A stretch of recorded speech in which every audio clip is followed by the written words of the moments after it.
ವೀಕ್ಷಕರೇ ನಮಸ್ಕಾರ. ಇವತ್ತಿನ ಕೃಷಿ ವಾರ್ತೆಗೆ ಸ್ವಾಗತ. ನಾನು ಕೃತಿಕಾ. ಇದೀಗ ಮುಖ್ಯಾಂಶಗಳು. ಹೆಚ್ಚಿದ ರಫ್ತು, ಏರಿದ ಚಹಾ ಬೆಲೆ, ರೈತರ ಮೊಗದಲ್ಲಿ ಸಂತಸ. ಪ್ರಧಾನಮಂತ್ರಿ ಮತ್ಸ್ಯ ಸಂಪದ ಯೋಜನೆಯಡಿಯಲ್ಲಿ ಇನ್ಕ್ಯುಬೇಷನ್ ಸೆಂಟರ್ ಆಗಿ ನಿಯೋಜಿತವಾದ ಸಿಐಎಫ್ಟಿ ಡಿ2ಸಿ ಮಾರುಕಟ್ಟೆಗೆ ಲಗ್ಗೆ ಇಡಲಿರುವ Mother Dairy. In vitro fertilisation media ಸೃಷ್ಟಿಯನ್ನು ಅಭಿವೃದ್ಧಿಪಡಿಸಿದ ಐಐಎಲ್. ಮಿಷನ್ ಮೌಸಮ್ ಅಡಿಯಲ್ಲಿ ಹವಾಮಾನ ಇಲಾಖೆಗೆ 2,000 ಕೋಟಿ ಬಿಡುಗಡೆ. 60 ಹೊಸ ರೇಡಾರ್ಗಳನ್ನು ಸ್ಥಾಪಿಸಲು ಯೋಚನೆ. ರೈತರಿಗಾಗಿ ಟ್ರ್ಯಾಕಿಂಗ್ ಸಿಸ್ಟಮ್ ಅಭಿವೃದ್ಧಿಪಡಿಸಿದ ರಾಷ್ಟ್ರೀಯ ಗೇರು ಸಂಶೋಧನಾ ಕೇಂದ್ರ ಪುತ್ತೂರು. ವಾರ್ತೆಗಳ ವಿವರ. ಹೆಚ್ಚಿದ ರಫ್ತು, ಏರಿದ ಚಹಾ ಬೆಲೆ, ರೈತರ ಮೊಗದಲ್ಲಿ ಸಂತಸ. ಮಧ್ಯ ಏಷ್ಯಾ ಮತ್ತು ಗಲ್ಫ್ ದೇಶಗಳಲ್ಲಿ ಚಹಾ ಬೇಡಿಕೆ ಹೆಚ್ಚಿರುವ ಪರಿಣಾಮ ಕೊಚ್ಚಿಯ ಮಾರುಕಟ್ಟೆಯಲ್ಲಿ ಚಹಾ ಎಲೆಗೆ ಎಲ್ಲಿಲ್ಲದ ಬೇಡಿಕೆ ಬಂದಿದ್ದು, ಬೆಲೆಯ ಹಾವು ಏಣಿಯ ಆಟದಿಂದ ಬಸವಳಿದಿದ್ದ ರೈತರು ಮತ್ತೊಮ್ಮೆ ನಿಟ್ಟುಸಿರು ಬಿಡುವಂತಾಗಿದೆ. ಮುಂದಿನ ವಾರ ಓಣಂ ಹಬ್ಬದ ಪ್ರಯುಕ್ತ ಚಹಾ ಮಾರುಕಟ್ಟೆ ಸಂಪೂರ್ಣ ಬಂದ್ ಇರಲಿದ್ದು, ಇದೂ ಸಹ ಚಹಾಗೆ ಒಮ್ಮೆಲೆ ಒಳ್ಳೆಯ ಬೆಲೆ ಬರಲು ಕಾರಣ ಎನ್ನಲಾಗಿದೆ. ಕೊಚ್ಚಿಯ ಮಾರುಕಟ್ಟೆಯಲ್ಲಿ ಉತ್ತಮ ಶ್ರೇಣಿಯ ಎಲೆಗಳು ಕಿಲೋಗ್ರಾಮಿಗೆ 300 ರೂಪಾಯಿಯಂತೆ ಮಾರಾಟವಾಗಿದೆ. ಅಂತಾರಾಷ್ಟ್ರೀಯ ಮಟ್ಟದಲ್ಲಿ ಚಹಾ ಅಭಾವ ಹೆಚ್ಚಾಗಿರುವ ಕಾರಣ ಸಾಧಾರಣ ಗುಣಮಟ್ಟದ ಚಹಾ ಎಲೆಗಳಿಗೂ ಸಹ ಉತ್ತಮ ಬೇಡಿಕೆ ಬಂದಿದ್ದು, ಹಿಂದಿನ ವಾರ ಕಿಲೋಗ್ರಾಮಿಗೆ 180 ರಿಂದ 190 ರೂಪಾಯಿಗೆ ಬಿಕರಿಯಾಗಿದ್ದ ಮಧ್ಯಮ ಗುಣಮಟ್ಟದ ಚಹಾ ಎಲೆಗಳಿಗೆ ಈ ವಾರ ಕಿಲೋಗ್ರಾಮಿಗೆ 215 ರೂಪಾಯಿಯಷ್ಟು ಬೆಲೆ ಬಂದಿದೆ. ಭಾರತದಲ್ಲಿ ಈ ಬಾರಿ ಚಹಾ ಇಳುವರಿ ಉತ್ತಮವಾಗಿದೆ. ಉಳಿದ ದೇಶಗಳಲ್ಲಿ ಚಹಾ ಬೆಳೆ ಕೈಕೊಟ್ಟಿದೆ ಎಂದು, ಆದ್ದರಿಂದ ನಮ್ಮ ಚಹಾಗೆ ಒಳ್ಳೆಯ ಬೆಲೆ ಬರಲಿದೆ ಎಂದು ನಾವು ವರದಿ ಮಾಡಿದ್ದೆವು. ಇದೀಗ ಮಾರುಕಟ್ಟೆಯಲ್ಲಿ ಸಾಧಾರಣ ಗುಣಮಟ್ಟದ ಚಹಾ ಎಲೆಗೂ ಸಹ ಒಳ್ಳೆಯ ಬೆಲೆ ಬಂದಿದೆ. ಇದೇ ಬೆಲೆ ಓಣಂ ಮುಗಿದ ಮೇಲೂ ಇರುವುದಾ ಎಂಬುದನ್ನು ಕಾದು ನೋಡಬೇಕಿದೆ. ಪ್ರಧಾನಮಂತ್ರಿ ಮತ್ಸ್ಯ ಸಂಪದ ಯೋಜನೆಯಡಿಯಲ್ಲಿ ಇನ್ಕ್ಯುಬೇಷನ್ ಸೆಂಟರ್ ಆಗಿ ನಿಯೋಜಿತವಾದ ಸಿಐಎಫ್ಟಿ. ಕೇರಳದ ಕೊಚ್ಚಿಯಲ್ಲಿರುವ CIFT central institute of fisheries ಟೆಕ್ನಾಲಜಿಯನ್ನು ಇನ್ಕ್ಯುಬೇಷನ್ ಸೆಂಟರ್ ಆಗಿ ನಿಯೋಜಿಸಲಾಗಿದೆ. ಸಿಐಎಫ್ಟಿ ಇದಕ್ಕೂ ಮೊದಲು ಮೀನಿನ ವೈಜ್ಞಾನಿಕ ಕೊಯ್ಲು, ಸಂಸ್ಕರಣೆ ಮತ್ತು ಮಾರಾಟದ ಬಗ್ಗೆ ಹೆಚ್ಚಿನ ಸಂಶೋಧನೆ ನಡೆಸುತ್ತಿತ್ತು.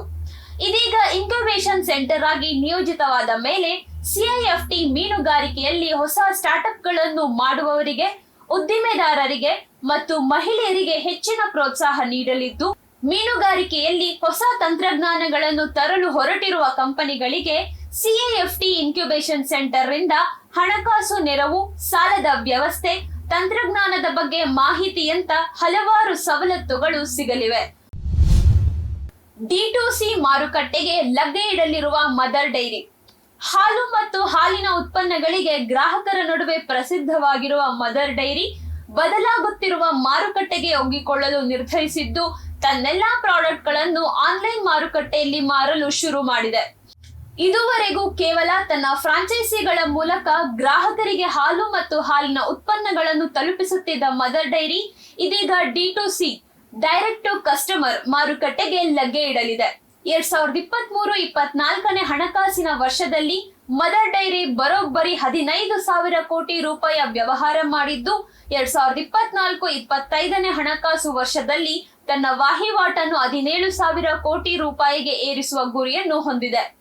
ಈ ಗುರಿ ತಲುಪುವ ಮೊದಲ ಹಂತವಾಗಿ ಆನ್ಲೈನ್ ಮಾರುಕಟ್ಟೆಗೆ ಮದರ್ ಡೈರಿ ಬಂದಿದ್ದು, ಮುಂಬರಲಿರುವ ದಿನಗಳಲ್ಲಿ ಹೊಸ ಪ್ರಾಡಕ್ಟ್ಗಳನ್ನು ಸಹ ಬಿಡುಗಡೆಗೊಳಿಸುವ ನಿಟ್ಟಿನಲ್ಲಿ ಮದರ್ ಡೈರಿ ಕೆಲಸ ಮಾಡುತ್ತಿದೆ ಎನ್ನಲಾಗಿದೆ. ಇನ್ವಿಟ್ರೋ ಫರ್ಟಿಲೈಸೇಷನ್ ಮೀಡಿಯಾ ಸೃಷ್ಟಿಯನ್ನು ಅಭಿವೃದ್ಧಿಪಡಿಸಿದ ಐಐಎಲ್.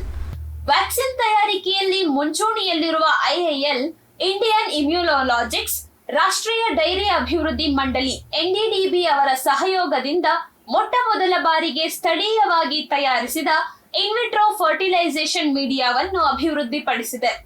ಇದರಿಂದ ಎಂಬ್ರಿಯೋ ಟ್ರಾನ್ಸ್ಫರ್ ಪ್ರಕ್ರಿಯೆ ಸುಲಭ ಮತ್ತು ಅಗ್ಗವಾಗಲಿದೆ ಎನ್ನಲಾಗಿದೆ. ಐವಿಎಫ್ ಅಥವಾ ಇನ್ವಿಟ್ರೋ ಫರ್ಟಿಲೈಸೇಷನ್ ನಲ್ಲಿ ಭ್ರೂಣಕ್ಕೆ ನಿಯಂತ್ರಿತ ಪರಿಸರದಲ್ಲಿ ಗರ್ಭ ಕಟ್ಟಲಾಗುತ್ತದೆ. ಗರ್ಭ ಕಟ್ಟಿದ ಹಲವಾರು ಭ್ರೂಣಗಳಲ್ಲಿ ಉತ್ತಮವಾದದ್ದನ್ನು ಆಯ್ದು ಅದನ್ನು ಹೆಣ್ಣು ರಾಸುವಿಗೆ ವರ್ಗಾಯಿಸಲಾಗುತ್ತದೆ. ಈ ತಂತ್ರಜ್ಞಾನದಲ್ಲಿ ಬಹಳಷ್ಟು ಅಭಿವೃದ್ಧಿಯಾಗಿ ಇತ್ತೀಚೆಗೆ ovum pickup and in vitro embryo production ಹೆಚ್ಚು ಬಳಕೆಯಲ್ಲಿದೆ. ಭ್ರೂಣ ಹೊರಗಡೆ ಬೆಳೆಯಲು ಅದಕ್ಕೆ ಸಹಕರಿಸುವ ಮಾಧ್ಯಮ ಬೇಕಾಗುತ್ತದೆ. ಭಾರತದಲ್ಲಿ ಈ ಮಾಧ್ಯಮವನ್ನು ಇದುವರೆಗೂ ಸಹ ವಿದೇಶಗಳಿಂದ ತರಿಸಲಾಗುತ್ತಿತ್ತು. ವಿದೇಶದಿಂದ ಬರುವ ಮೀಡಿಯಾ ದುಬಾರಿಯಾಗಿರುವುದಲ್ಲದೆ ಅದರ ಜೀವಿತಾವಧಿಯೂ ಸಹ ಕಡಿಮೆ ಇರುತ್ತಿತ್ತು. ಇದೆಲ್ಲದರ ಪರಿಣಾಮವಾಗಿ ಹೈನುರಾಸುಗಳಲ್ಲಿ ಎಂಬ್ರಿಯೋ ಟ್ರಾನ್ಸ್ಫರ್ ತಂತ್ರಜ್ಞಾನ ಎಷ್ಟೇ ಒಳ್ಳೆಯದಾದರೂ ಸಹ ರೈತರ ನಡುವೆ ಅಷ್ಟೊಂದು ಪ್ರಸಿದ್ಧಿಯಾಗಲಿಲ್ಲ. ಸದ್ಯಕ್ಕೆ ಭಾರತದಲ್ಲಿ ಒಂದು ಭ್ರೂಣಕ್ಕೆ ತಗುಲುವ ಮಾಧ್ಯಮದ ಖರ್ಚು ₹1000 ಇದೆ. IIL ತಯಾರು ಮಾಡಿರುವ ಸೃಷ್ಟಿ ಮಾಧ್ಯಮ ಉಪಯೋಗಿಸಿದರೆ ಒಂದು ಭ್ರೂಣಕ್ಕೆ ಬೇಕಾಗುವ ಮಾಧ್ಯಮದ ವೆಚ್ಚ ₹650ಗೆ ಇಳಿಯಲಿದೆ. ಸ್ಥಳೀಯವಾಗಿ IVF ಮೀಡಿಯಾ ತಯಾರಾಗಿರುವುದರಿಂದ ಈ ತಂತ್ರಜ್ಞಾನ ಅಗ್ಗವಾಗಿ ಇನ್ನೂ ಹೆಚ್ಚಿನ ರೈತರಿಗೆ ತಲುಪಲಿವೆ ಎಂದು ಅಂದಾಜಿಸಲಾಗಿದೆ. ಸೆಪ್ಟೆಂಬರ್ 20-21ಕ್ಕೆ ಉಪಾಸಿಯ ವಾರ್ಷಿಕ ಸಭೆ. United planters association of southern India ತನ್ನ ಪ್ರಧಾನ ಕಚೇರಿ ಕನ್ನೂರಿನಲ್ಲಿ ಸೆಪ್ಟೆಂಬರ್ 20-21ಕ್ಕೆ 131ನೇ ವಾರ್ಷಿಕ ಸಮ್ಮೇಳನವನ್ನು ಹಮ್ಮಿಕೊಂಡಿದ್ದು, ಉಪಾಸಿಯ ಸದಸ್ಯರು, ಚಹಾ ಬೆಳೆಗಾರರು, ಸಂಸ್ಕರಣೆ ಮಾಡುವವರು, ಮಾರಾಟಗಾರರು ಮತ್ತು ಇತರೆ ರೈತರು ಸಹ ಈ ಸಮ್ಮೇಳನದ ಭಾಗವಾಗಬೇಕೆಂದು ಕೋರಿಕೊಳ್ಳಲಾಗಿದೆ. ಈ ಕಾರ್ಯಕ್ರಮದ ಮುಖ್ಯ ಅತಿಥಿಯಾಗಿ ವಾಣಿಜ್ಯ ಕಾರ್ಯದರ್ಶಿಯಾಗಿರುವ ಸುನಿಲ್ ಬರ್ತ್ವಾಲ್ ಆಗಮಿಸಲಿದ್ದಾರೆ. 2 ದಿನಗಳ ಈ ಸಮ್ಮೇಳನದಲ್ಲಿ ಚಹಾ ಬೆಳೆಯ ಬಗ್ಗೆ, ವೈಜ್ಞಾನಿಕ ಬೇಸಾಯ ಕ್ರಮದ ಬಗ್ಗೆ, ತೋಟಗಾರಿಕಾ ಬೆಳೆಗಾರರಿಗೆ ಆಗುತ್ತಿರುವ ತೊಂದರೆಗಳ ಬಗ್ಗೆ, ಚಹಾದಲ್ಲಿ ರಾಸಾಯನಿಕ ಬಳಕೆಯನ್ನು ಮಿತಿಯಲ್ಲಿಡುವುದರ ಜೊತೆಗೆ ಇತರ ಆಧುನಿಕ ಬೇಸಾಯ ತಾಂತ್ರಿಕತೆಗಳ ಬಗ್ಗೆ ವಿಷಯ ತಜ್ಞರು ಮಾತನಾಡಲಿದ್ದು, ರೈತರಿಗೆ ಈ ಎಲ್ಲಾ ವಿಷಯಗಳ ಬಗ್ಗೆ ಮಾಹಿತಿ ಪಡೆಯಲು ಈ ಸಮ್ಮೇಳನ ಸಹಾಯಕವಾಗಲಿದೆ ಎನ್ನಲಾಗಿದೆ.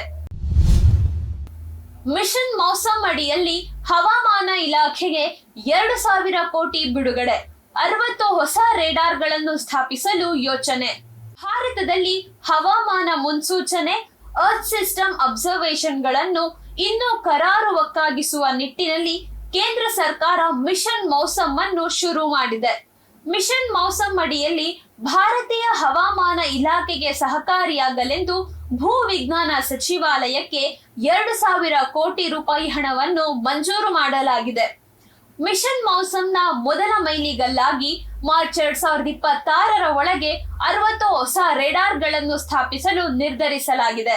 ಭಾರತದಾದ್ಯಂತ ಸದ್ಯಕ್ಕೆ 39 ರೇಡಾರ್ಗಳು ಕೆಲಸ ಮಾಡುತ್ತಿದ್ದು, ಮಳೆ, ಹಿಮಪಾತ, ಚಂಡಮಾರುತದಂತಹ ಮುನ್ಸೂಚನೆಗಳನ್ನು ಹವಾಮಾನ ಇಲಾಖೆಗೆ ಕೊಡಲು ಸಹಾಯ ಮಾಡುತ್ತಿವೆ. ಇದೀಗ ಇನ್ನೂ 60 ಹೊಸ ರೇಡಾರ್ಗಳನ್ನು ಸ್ಥಾಪಿಸುವುದರಿಂದ ಹವಾಮಾನ ಮುನ್ಸೂಚನೆ ಇನ್ನೂ ವೇಗವಾಗಿ ಕರಾರುವಕ್ಕಾಗಲಿದೆ ಎಂದು ಭಾರತೀಯ ಹವಾಮಾನ ಇಲಾಖೆ ತಿಳಿಸಿದೆ. ಹಬ್ಬಗಳ ನಡುವೆ ಆಹಾರ ಪದಾರ್ಥಗಳ ಗುಣಮಟ್ಟದ ಮೇಲೆ ತೀವ್ರ ನಿಗಾ ವಹಿಸಲು ಕರೆ ನೀಡಿದ FSSAI. ಹಬ್ಬಗಳ ಸೀಸನ್ ಶುರುವಾಗಿದ್ದು, ಈ ಸಮಯದಲ್ಲಿ ಹಾಲು ಮತ್ತು ಹಾಲಿನಿಂದ ಮಾಡಿದ ತಿನಿಸುಗಳಿಗೆ ಬೇಡಿಕೆ ಹೆಚ್ಚಲಿದೆ. ಬೇಡಿಕೆ ಹೆಚ್ಚಾದಾಗ ಸರಿಯಾದ ಸ್ವಚ್ಛತಾ ನಿಯಮಗಳನ್ನು ಪಾಲಿಸದೆ ಆಹಾರ ಪದಾರ್ಥಗಳನ್ನು ತಯಾರಿಸುವ ಸಂದರ್ಭ ಹೆಚ್ಚಿರಲಿದ್ದು, ಹಬ್ಬಗಳ ಸೀಸನ್ ಪೂರ್ತಿ ತಯಾರಾಗುವ ಎಲ್ಲಾ ಆಹಾರ ಪದಾರ್ಥಗಳ ಗುಣಮಟ್ಟದ ಮೇಲೆ ತೀವ್ರ ನಿಗಾ ವಹಿಸಬೇಕೆಂದು FSSAI ಭಾರತೀಯ ಆಹಾರ ಸುರಕ್ಷತೆ ಮತ್ತು ಗುಣಮಟ್ಟ ಪ್ರಾಧಿಕಾರ ಎಲ್ಲ ರಾಜ್ಯಗಳಿಗೂ ತಾಕೀತು ಮಾಡಿದೆ. ಹಾಲು ಮತ್ತು ಹಾಲಿನ ಉತ್ಪನ್ನಗಳಲ್ಲಿ ಕಲಬೆರಕೆ ಮಾಡುವ ಸಾಧ್ಯತೆಗಳು ಕೂಡ ಹೆಚ್ಚಿದ್ದು, ಈ ಹಿಂದೆ ಕಲಬೆರಕೆ ಮಾಡಿದ ದಾಖಲೆಗಳಿರುವ ನಗರಗಳನ್ನು ಗುರುತಿಸಿ ಅವುಗಳನ್ನು ಹಾಟ್ಸ್ಪಾಟ್ಗಳನ್ನಾಗಿ FSSAIಗೆ ಗುರುತು ಮಾಡಿದ್ದು, ಅವುಗಳ ಮೇಲೆ ವಿಶೇಷವಾಗಿ ನಿಗಾ ವಹಿಸಲು ಸೂಚಿಸಲಾಗಿದೆ. ಪ್ರತಿ ರಾಜ್ಯದ ಫುಡ್ ಸೇಫ್ಟಿ ಕಮಿಷನ್ನ ಅಧಿಕಾರಿಗಳಿಗೆ ಆಹಾರ ಉತ್ಪನ್ನಗಳ ತಯಾರಿಕಾ ಘಟಕಗಳಿಗೆ, ಸಿಹಿ ತಿನಿಸು ಮಾರುಕಟ್ಟೆಗೆ ಖುದ್ದಾಗಿ ಹೋಗಿ ತಪಾಸಣೆ ನಡೆಸಲು ಆದೇಶ ನೀಡಿದೆ. ರೈತರಿಗಾಗಿ ಟ್ರ್ಯಾಕಿಂಗ್ ಸಿಸ್ಟಮ್ ಅಭಿವೃದ್ಧಿಪಡಿಸಿದ ರಾಷ್ಟ್ರೀಯ ಗೇರು ಸಂಶೋಧನಾ ಕೇಂದ್ರ ಪುತ್ತೂರು. ರಾಷ್ಟ್ರೀಯ ಗೇರು ಸಂಶೋಧನಾ ಕೇಂದ್ರ ಪುತ್ತೂರಿನ ವಿಜ್ಞಾನಿಗಳಾದ ಡಾಕ್ಟರ್ ಮೋಹನ್ ತಲ್ಕಾಲ್ಕೊಪ್ಪ ಮತ್ತವರ ತಂಡದವರು ಸಂಶೋಧನಾ ಕೇಂದ್ರದ ನರ್ಸರಿಯಿಂದ ರೈತರು ತೆಗೆದುಕೊಂಡು ಹೋದ ಗಿಡಗಳ ಪತ್ತೆ ಹಚ್ಚುವ, ರೈತರು ಸಹ ಯಾವ ತಳಿಯ ಗಿಡಗಳನ್ನು ತೆಗೆದುಕೊಂಡು ಹೋಗಿದ್ದೇವೆ ಎಂದು ಗುರುತಿಸುವ ಟ್ರ್ಯಾಕಿಂಗ್ ಸಿಸ್ಟಮ್ ಒಂದನ್ನು ಅಭಿವೃದ್ಧಿಪಡಿಸಿದ್ದು, ಗೇರು ಕೃಷಿಕರಿಗೆ ಈ ತಂತ್ರಜ್ಞಾನ ಬಹುಪಯೋಗಿ ಎನ್ನಲಾಗಿದೆ.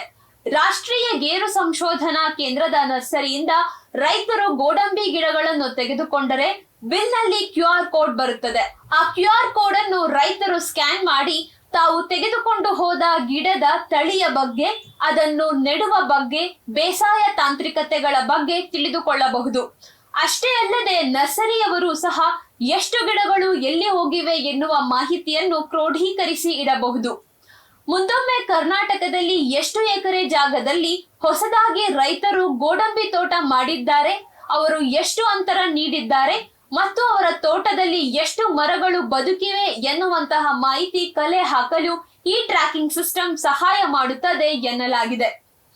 ಇದಿಷ್ಟು ಇವತ್ತಿನ ಕೃಷಿ ವಾರ್ತೆ. ನಾಳೆ ಭಾನುವಾರ ಕೃಷಿ ವಾರ್ತೆ ಇರೋದಿಲ್ಲ. ಮತ್ತೆ ನಿಮ್ಮ ಭೇಟಿ ಸೋಮವಾರದ ಕೃಷಿ ವಾರ್ತೆಯಲ್ಲಿ. ಕೃಷಿ ಕುರಿತಾದ ನಿರಂತರ ಕಾರ್ಯಕ್ರಮಗಳನ್ನ ವೀಕ್ಷಿಸಿ ಫಾರ್ಮ್ ಟಿವಿಯಲ್ಲಿ. ನಮಸ್ಕಾರ.